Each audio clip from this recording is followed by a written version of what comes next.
জানি না যে তারেক রহমানের জুলাইয়ের প্রতি এত ক্ষোভ কেন। তিনি কি লন্ডনে আরো 17 বছর থাকতে চাইছিলেন কিনা আমরা জানি না। নয়তো যেই জুলাই গণ অভ্যুত্থান 1400 শহীদের রক্তের বিনিময়ে তারেক রহমানকে বাংলাদেশের প্রধানমন্ত্রী বানিয়েছে, সেই জুলাইয়ের প্রতি তার ন্যূনতম দায়বদ্ধতা থাকবার কথা ছিল। আজকে ক্যাম্পাসগুলোতে জুলাইয়ের প্রোগ্রামে বাধা দেওয়া হচ্ছে, হামলা করা হচ্ছে, আমাদের ভাইদেরকে আহত করা হচ্ছে। অথচ স্বরাষ্ট্রমন্ত্রী আজকে সকালবেলা বলে আইন শৃঙ্খলা পরিস্থিতি নিয়ন্ত্রণে রয়েছে। উনি আসলে বলতে চেয়েছে আইন শৃঙ্খলা বাহিনী তাদের নিয়ন্ত্রণে রয়েছে। নয়তো বিশ্ববিদ্যালয়গুলোতে হামলা করার পরে আমরা প্রশাসনের পদক্ষেপ গ্রহণ করতে দেখতে পারতাম, কিন্তু অত্যন্ত লজ্জার বিষয় আমরা এর কোনো কিছুই দেখতে পাচ্ছি না।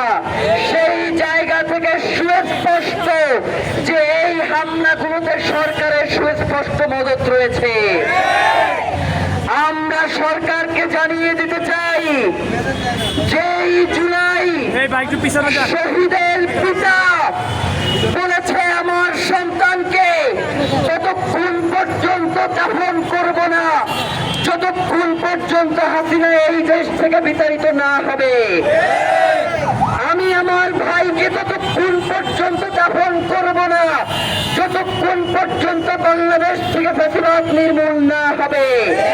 সুতরাং সেই জুলাই জনতার মুখোমুখি হইলেন না। যদি জুলাই আপনারা ঘটাইতে পারতেন তাহলে আপনার নেত্রীকে দীর্ঘ কারাবাস বরণ করতে হইতো না। সুতরাং সেই জুলাইকে গ্রহণ করুন, জুলাইয়ের পাশে থাকুন। জুলাই নিয়ে কোন ধরনের ষড়যন্ত্র উস্কে দিয়েন না, তাহলে বাংলাদেশের জনগণ আবার আবাবিল পাখির মতো জুলাইয়ের এই জনপদে হাজির হয়ে যাবে।